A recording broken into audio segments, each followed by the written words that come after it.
여러분 안녕하세요. 아무도 가르쳐주지 않는 시창작법, 이것만 알면 시쓰기 고수된다. 저는 시와 소설을 쓰는 김명희입니다. 오늘 2부를 할 거예요. 많이 기다리셨죠? 네, 저도 고민 많이 했습니다. 제가 고민했던 이유는 한 두 가지죠. 일전에 말씀드렸듯이 어디까지 오픈을 해야 될 것인가에 대한 고민, 또 하나는 제 수업의 패턴이 면대면 수업이 주를 이루기 때문에 과연 이 수업이 유튜브 영상을 통해서 여러분들에게 얼마나 효과적으로 전달이 될 것인가, 그 문제를 놓고 고민을 많이 했습니다. 면대면 수업이라는 것은 현장에서 즉석적으로 보충 설명이 가능하고 전달할 수 있는 그 여지를 충분히 확인하면서 진행을 하기 때문에 굉장히 입체적으로 이루어지는 특성을 갖죠. 그런데 영상이라는 것은 양방향이 아니죠. 단방향이죠. 그러면 저 혼자 대화를 여러분과 이어가게 되는 것이죠. 그랬을 때 여러분이 얼마나 그 속도가 맞춰지면서 함께 진행이 될 수 있을까에 대해서 고민을 많이 했습니다.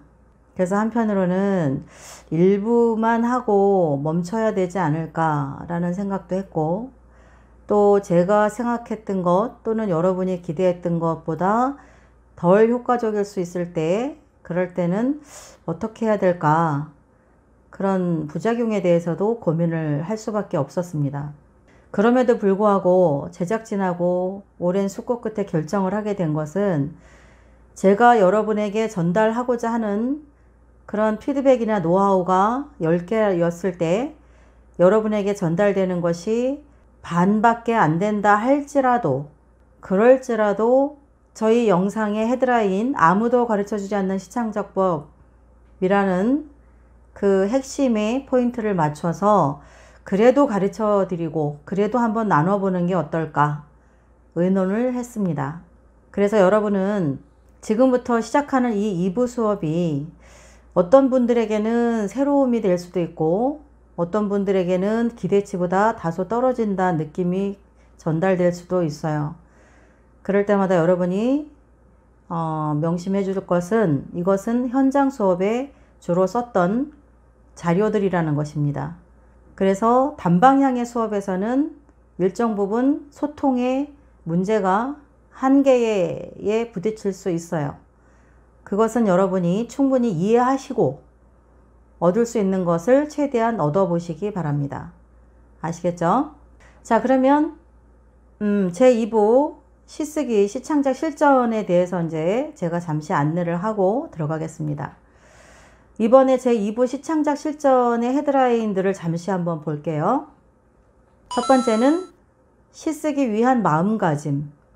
이번 2부 수업에서도 1부에서 제가 간혹 번외 특강으로 잠깐씩 예고편이나 도움 설명을 드렸던 것들과 다소 겹치는 부분도 있을 수 있습니다. 그것은 여러분이 한 거를 또 하나 이렇게 생각하지 마시고, 앞전에 들었지만 다시 한번 듣게 되는구나, 그렇다면 이게 굉장히 중요한 부분이기 때문에 강조되는 것이구나 라고 이해를 하시기 바랍니다. 갈게요. 첫 번째, 시쓰기 위한 마음가짐. 두 번째, 비문, 오문을 경계하자. 세 번째, 만유인력, 지동설, 이론, 벗어나기. 이건 뭐 거창한 것 같지만 사실은 어떻게 보면 시를 어느 정도 깊이 있게 들어간 분들은 다 아는 이야기일 수도 있어요. 물론 그 중에 또 제가 터득한 것이 있을 수도 있고, 여러분은 여러분에게 도움이 되는 것들을 흡수하시면 되는 것이죠.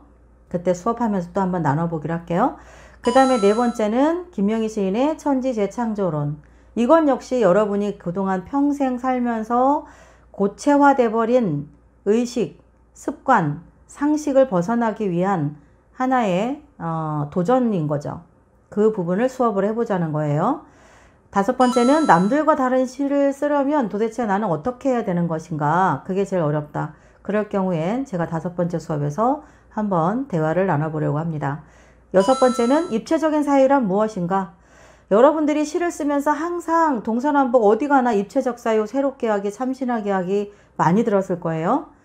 도대체 그렇게 해야 된다는 건 아는데 무엇을 어떻게 해야 거기에 도달하는 것이냐, 그거에 대해서 제가 나름대로 답변을 드리려고 합니다. 그 다음에 일곱 번째는 마지막으로 공모전 전략이에요.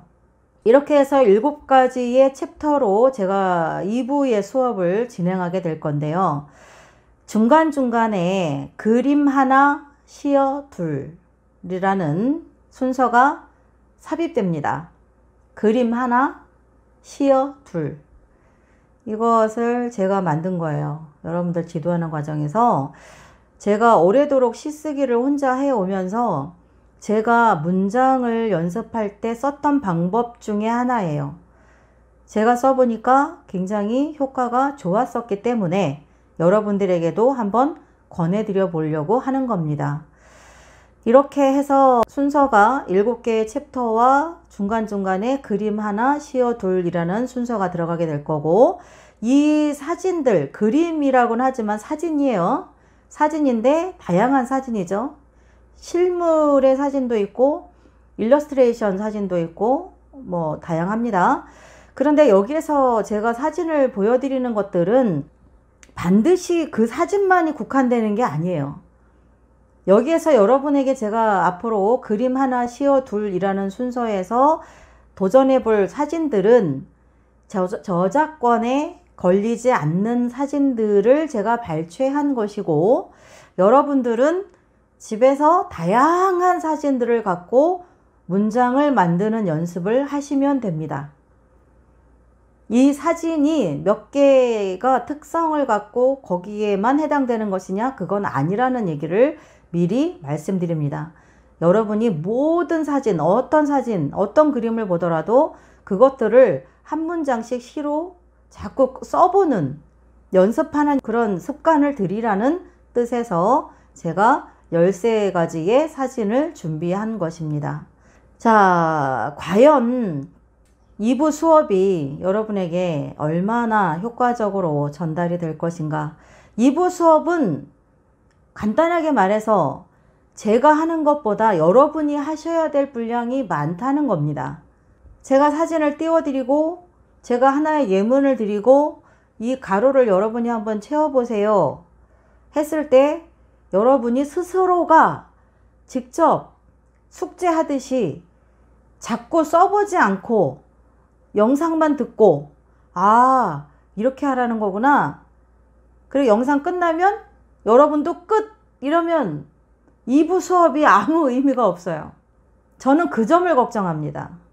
여러분이 하셔야 되는 부분이 과연 얼마나 진행이 될 것이냐.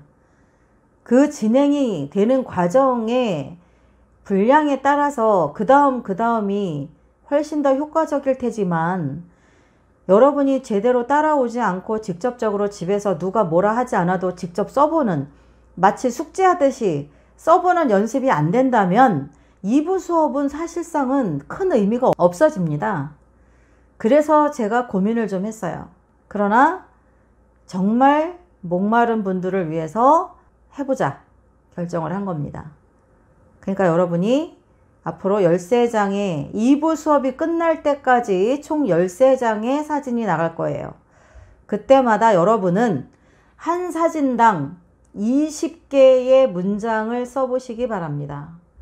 같은 사진 하나를 놓고 새로운 문장으로 그 사진을 표현하는 문장, 시적 문장을 이야기합니다. 시적 문장을 20개씩은 반드시 쓰고 연필을 놓으셔야만 이 수업이 여러분의 것이 된다는 것입니다. 이 점 꼭 기억하시고 2부 수업을 함께 하시기를 저는 바랍니다. 자, 그러면 제 2부 1강 1장 나도 시를 쓸 수 있을까? 저는 여러분에게 이렇게 답변 드리겠습니다. 물론입니다. 여러분도 얼마든지 시를 쓸 수 있습니다. 시라는 것은 생각에 따라서는 정말 뜻밖에도 전혀 어렵지 않을 수도 있어요. 여러분이 고정관념만 깬다면 말입니다. 놀랍게도 우리 일상에서 접하는 욕설에도 시적 장치가 아주 많습니다. 2부 첫 수업인데 욕설부터 나오네요. 여러분이 고정관념을 깨라는 거예요. 자, 한번 몇 가지의 욕설을 볼까요? 한 3가지만 해볼까요? 오늘? 첫 번째, 여러분이 많이 듣는 일상에서 접하는 욕설 중에 하나. 물론 욕설이다? 이거 욕설이라고 단정 짓긴 그렇죠. 좀 저급한 단어라고 볼 때 쪽팔리다 라는 말이 있습니다. 쪽팔리다. 이것도 시적 장치가 들어가 있는 문장입니다. 얼굴이죠. 낯 또는 낯짝이라고 하죠. 얼굴이 팔렸다, 팔리다, 팔다의 피동형이죠. 얼굴이 팔렸다라고 이야기하는 거예요. 얼굴을 쪽이라고 이야기한 거죠. 대체한 거죠. 그죠? 이런 것도 시의 표현이죠. 쪽팔리다. 사실은 뭐 고급스러운 언어는 아니에요. 그러나 시적 장치를 갖고 있다는 겁니다. 두 번째 볼까요? 우리가 분노하고 화가 나면 어떻게 이야기하죠? 뚜껑 열렸다 그러죠. 야, 뚜껑 열렸어. 와, 뚜껑 열렸어. 이렇게 이야기하죠. 그죠? 뭐예요? 머리에서 분노가 치밀어서 열이 받는 거죠. 그것을 우리가 어떻게 표현한 거예요? 주방기구나 밀폐 용기에 밀봉되었던 어떤 또는 덮여있던 뚜껑이 열렸다라고 표현하는 거죠. 감정 조절이 어렵다는 뜻의 표현인 거죠. 그러나 비유죠. 비유법이잖아요. 어떤 물건을 담아두는 그런 하나의 용기의 윗부분이 열린 것처럼 분노하고 감정 조절이 어려울 때 뚜껑 열렸다라고 이야기하죠. 이것도 시적 표현이라고 볼 수 있습니다. 또 하나 볼까요? 이런 경우 있죠. 첫 수업에 욕합니다. 이런 개쓰레기 같은 뭐 이러죠. 이런 개쓰레기 또는 이런 개 같은 인간 뭐 이러잖아요. 여러분은 한 번도 그런 욕 안 하고 사시죠? 우리 이 방송을 듣는 분들은 다 중후하고 점잖고 그런 분들이라서 이런 욕은 아마 안 하실 거예요. 그러나 이제 비유하자면 여기에도 시적 장치가 들어있다는 거죠. 이런 개쓰레기라는 것은 주어가 생략된 은유법이 들어가 있고, 그죠? 또는 이런 개 같은 인간, 여기엔 뭐예요? 주어가 생략된 직유법이 들어가 있는 거죠. 재밌지 않아요? 이 외에도 굉장히 많죠. 헐! 이건 뭐예요? 감탄사죠. 그죠? 대박! 감탄사죠? 시적 특성을 갖고 있다는 거죠. 인간은 저마다 효율적으로 감정 표현을 하려고 애를 쓰는 본능이 있어요. 그러다 보니까 내 현재의 감정 상태, 기분이나 그런 여건의 상태를 그런 것을 언어화할 때 압축하거나 또는 뭔가 더 리얼하고 과장되게 대체할 수 있는 게 없는가 항상 본능적으로 생각하는 동물이 인간이죠. 재창조하려는 끊임없는 노력, 끊임없는 욕구를 갖고 있어요. 언어를 재창조하려는 욕구. 여러분이 시를 쓰는 것도 그 중에 하나겠죠? 일상적으로 모두가 쓰는 것 말고 난 좀 더 근사한 표현, 좀 더 멋지고 여태까지 접하지 못했던 표현을 찾아내고 싶은 욕구가 있는 거죠. 그것이 지금까지도 끊임없이 우리가 시를 떠나지 못하게 되는 이유이기도 하고 매력이기도 한 거죠. 자, 시는 누구에게나 문득 찾아옵니다. 시인에게만 시가 찾아오지 않죠? 감정을 갖고 있는 모든 우리들에게 늘 문득 찾아듭니다. 그것을 누군가는 감지하고 누군가는 무감각하게 놓치고 지나가죠. 시인은 항상 그 언어가 수시로 재창조되는 연못에 낚시에 찌를 들여온 사람들인 거죠. 그렇지 않아요? 그렇지 않다면 여러분은 노력하셔야 될 거예요. 항상 열려 있어야죠. 문득문득 내 안에서 솟구치는 그런 입질, 시어의 입질을 바로바로 낚아챌 수 있는 항상 준비되어 있는 자세가 중요한 것입니다. 필요한 것이고요. 자, 오늘은 여러분 지금 이 강의를 듣는 동안에 잠깐 주변을 한번 쭉 보세요. 여러분이 앉아있는 그 주변에 무엇이 있나요? 여러분이 어디에 있든 항상 그 주변에는 무수한 시의 씨앗이 떨어져 있습니다. 그것을 알고 느끼는가 아니면 무감하게 지나가는가의 차이일 뿐이겠죠. 그쵸? 그럼 제 주변을 한번 볼까요? 이게 나무죠. 책상이 있네요. 노트북이 있고 컵도 있고 의자도 있고. 자, 이 나무 같은 경우는 어떤가요? 나무의 고향이 있겠죠. 이 나무가 가공되기 전에는 숲이나 그죠? 산이나 야산이나 어딘가에 있었을 거예요. 이 나무가 푸른 잎을 띠고 그쵸?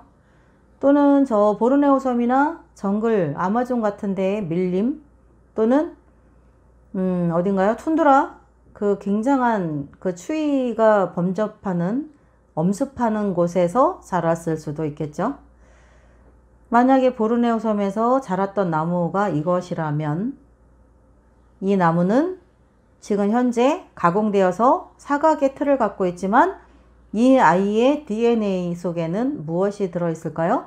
새소리도 있을 테고 물소리도 있을 테고 풀벌레들의 울음소리도 있을 테고 그 아마존이나 보르네오 섬에서 그 나무 숲 사이를 오갔던 바람의 그 채취도 있을 테고 그 바람의 발자국 소리도 이 나무, 이 아이는 다 낱낱이 기억하고 있을 겁니다. 이 컵 볼까요? 이 컵이 만들어지기까지 흙이 필요했을 테고, 그죠? 뭐 유리가루가 필요할 수도 있겠고, 도공의 한숨소리가 깃들어 있을 수도 있겠고, 그 가마, 뭐 이거는 공장에서 찍어 나왔겠지만, 도공들이 빚어낸 어떤 도자기나 컵이라면 그 가마 속에서 불꽃이 생을 타다가 사라지는 그 모든 흔적들을 같이 목도했을 테고 그렇겠죠? 이 아이가 물을 품으로 끌어안고 새로운 또 하나의 삶을 탄생시키기까지의 그 안에서의 많은 대립이나 포용이나 그런 과정도 있을 거예요. 마찬가지로 이 모든 것들이 다 다양한 시의 스토리를 갖고 있다는 것이죠. 시는 어느 한 특정한 곳에 있는 것이 아닙니다.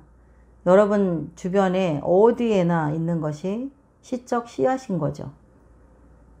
달라져야 될 것은 여러분의 눈과 여러분의 마음과 여러분의 머리, 생각이 달라져야 됩니다. 그렇게 되면 시는 어디에나 있기 때문에 여러분이 주워서 시의 씨앗을 발화시키고 시를 다듬고 써내는 모든 과정은 그렇게 어렵지 않습니다. 여러분만 달라진다면. 아시겠죠? 자, 그러면 오늘 아까 제가 예고해 드렸듯이 그림 하나 시어 둘을 볼게요. 여러분이 이런 수업을 아마 어디서도 접해보지 않아서 다소 낯설 수도 있습니다. 그림 하나 시어 둘의 그 사진은 항상 여기다 창을 띄워 드릴 거예요. 그걸 보시고 여러분은 반드시 20줄의 문장을 써보도록 하시기 바랍니다. 그것이 따라와 주지 않으면 그 다음 수업도 여러분에게 많이 전달되기는 어려울 겁니다. 숙제다 생각하시고 한번 해보시기 바랄게요. 자, 그림 하나 시어둘 볼까요? 여기 그림 보세요. 무슨 그림이죠? 나뭇잎. 그 다음에 풀벌레죠. 그죠? 여치인가요? 여치 같기도 하고 배짱이 같기도 하고. 자, 이 사진에 제가 문장 하나를 한번 써드려 볼 테니까 여러분이 한번 따라와 보세요. 저는 이 사진을 보고 딱 한 문장을 이렇게 썼어요. 작은 풀벌레가 우주 저쪽에서 가을을 끌어온다 라고 썼어요. 작은 풀벌레가 우주 저쪽에서 가을을 끌어온다 라고 썼어요. 제가 가로를 쳐놨죠. 우주 저쪽에서 가을을, 요 까만 문장을 제가 가로를 쳤습니다. 이 까만 문장을 여러분이 새로운 언어로 채워 넣어 보시라는 거예요. 또 나는 앞에 뒤에 전체 문장을 다 바꿔볼게요. 바꿔보세요. 아주 좋아요. 네. 그것이 안 된다면 최소한 가로 부분만이라도 새로운 뭔가로 이 사진을 보고 여러분이 연상되는 것들을 써보라는 건데요. 시적으로 써보라는 겁니다. 시적으로. 무수하게 많을 거예요. 제가 지금 줄줄줄 말씀을 드리려다가 여러분이 쓰는 것이 중요하기 때문에 제가 많이 말씀을 안 드리는 것이 오히려 수업에는 더 나을 것이라는 생각이 듭니다. 작은 풀벌레가 우주 저쪽에서 가을을 끌어온다. 자, 여러분은 이제 이 사진을 띄워놓고 20줄의 문장을 최소한 10줄이라도 반드시 써보시도록 저는 말씀을 드립니다. 어떠세요? 2부 수업 첫 번째 오늘 여기까지입니다. 도움 되셨나요? 도움 되시기를 바라고요. 이왕 하시는 거 정말 내가 문창과 공부다 생각하시고 무료로 하는 공부다. 어디서도 할 수 없는 공부다. 비싼 값을 내고 공부를 하고 있다라고 생각하시면서 저를 따라와 보시기 바랍니다. 기회는 항상 있는 게 아니에요. 여러분이 지금 마음 먹었을 때 강을 건너시기 바랍니다. 아시겠죠?